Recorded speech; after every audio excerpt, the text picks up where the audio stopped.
Mga kapuso, gusto nyo bang maranasang lumipad?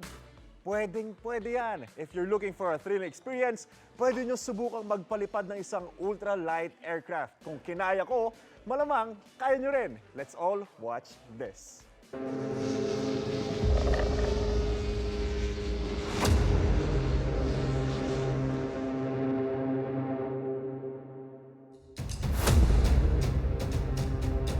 Isang hamon ang haharapin ko ngayong umaga na matagal na rin nasa aking bucket list. Ito ang lumipad.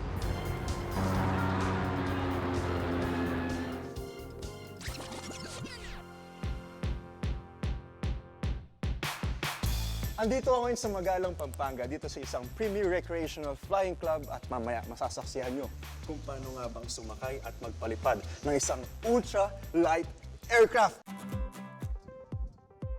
Sports flying aviation in the Philippines, we utilise these two-seat ultralight aircraft. So they're open cockpit and they're a whole heap of fun to go and experience flying.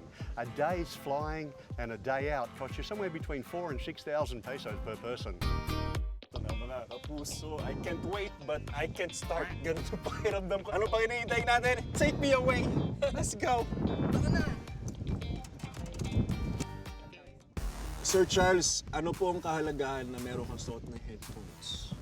So kasi yung ano natin, two-stroke lang, maingay. Kung mapapansin mo yung mga motors, maingay, two-stroke. Ito din. So maingay siya. So iwas damage lang Sa tenga. ears, okay. Alright.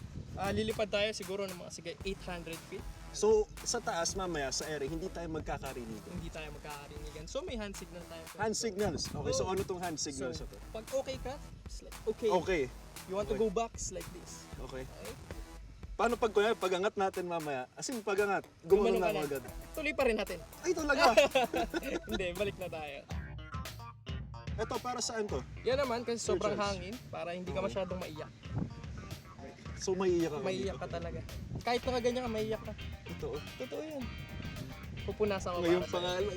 Sir Charles. Gaganon. Hindi pa tayo lumilipad doon.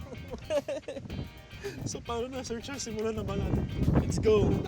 Let's go. Let's go. Clear prop!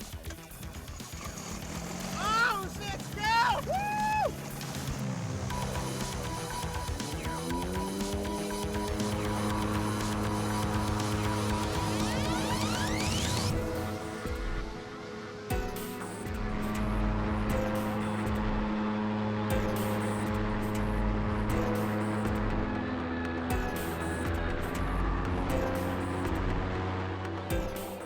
Isa sa mga highlights ng aking experience ay ang pag-control nitong ultralight aircraft.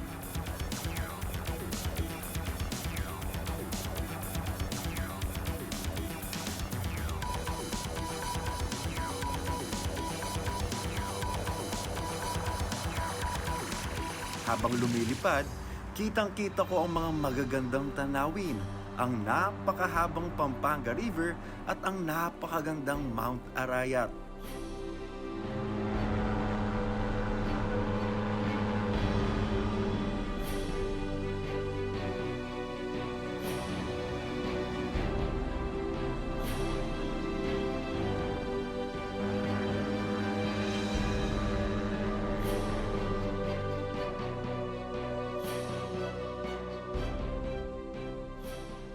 Mga puso, nakita niyo ba yung luha sa mata ko? Di ko alam kung tears of joy to. Ang lakas ng hangin sa taas eh, di ba? Iyak ka eh. Iba sa pakiramdam, sobrang surreal, tapos sobrang nakaka-excite lang. Ibang klase pag nasa taas ka ng ere, tapos sobrang kita mo yung magagandang view, sobrang gandang tignan kapag iba yung point of view mo. Mas lalo pag nasa isang ultralight aircraft ka, kaya naman panalo tong experience na to. Hashtag I believe I can fly. You only live once, ika nga. Kaya naman huwag nang matakot sumubok ng mga bagong karanasan na magdadala sa'yo sa alapaap.